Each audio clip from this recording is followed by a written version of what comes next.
ജീവിക്കാൻ പഠിച്ചു തുടങ്ങുമ്പോൾ തിരിച്ചറിയുന്നു ജീവിതം അവസാനിക്കാറായി എന്ന്.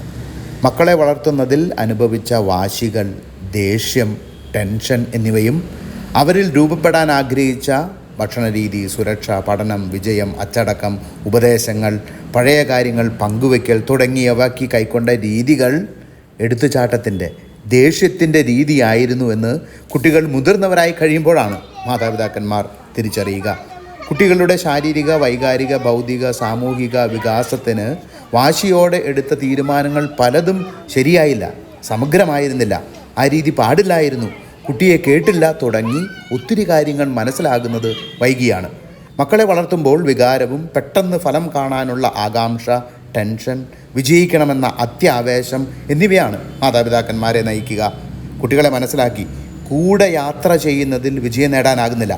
കൃത്യമായ ആശയവിനിമയം, നല്ല ശീലങ്ങൾ, കുട്ടികൾക്ക് വില കൽപ്പിക്കൽ എന്നിവ അത്യാവശ്യമാണ്.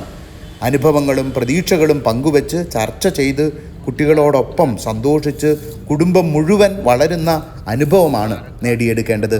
കുട്ടികളുടെ പഠന രീതി, സ്വഭാവം, സാധ്യതകൾ, പെരുമാറ്റം, കഴിവുകൾ, ഓരോ കുട്ടിക്കും ആവശ്യമായവ തുടങ്ങിയവയെക്കുറിച്ച് ചിന്തിക്കുകയും വിലയിരുത്തുകയും ചെയ്യണം. കുടുംബം ഒന്നിച്ചിരുന്ന് ഇതേ സാഹചര്യങ്ങളിലൂടെ കടന്നുപോകുന്ന മറ്റ് മാതാപിതാക്കളുടെ കൂട്ടായ്മയിൽ പ്രഗത്ഭരോടൊപ്പം കുട്ടികളുടെ വളർച്ചയിലെ അനുദിന പ്രത്യേകതകൾ പങ്കുവെച്ച് ഉചിതമായ നടപടികളിലൂടെ മുന്നേറണം. ഇതിന് സമയവും വേദിയും ഒരുക്കണം.